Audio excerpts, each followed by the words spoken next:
Түркістан қаласындағы Есімхан алаңында алғашқы мемлекеттік қызмет көрсету жәрмеңкесі өтті. Шара барысында халыққа көрсетілетін мемлекеттік қызметтерді алу тәртібі түсіндірілді.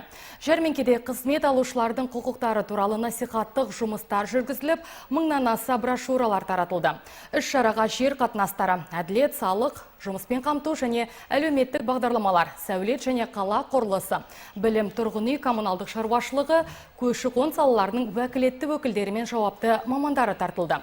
Жәрмеңкені мемлекеттік қызмет істері және сыбайлас жемқорлыққа қарсы іс-қимыл агенттігінің облыстық департаменті, облыстық азаматтарға арналған үкімет мемлекеттік корпорациясы және Түркістан қаласы әкімдігі бірлесіп өткізді. Мемлекетте қазір 746 қызмет түрі бар. Соның 621 корпорация арқылы жүзеге асып отыр. 621 қызмет түрінің 542-сі электронды үкімет порталы арқылы іске асырылады.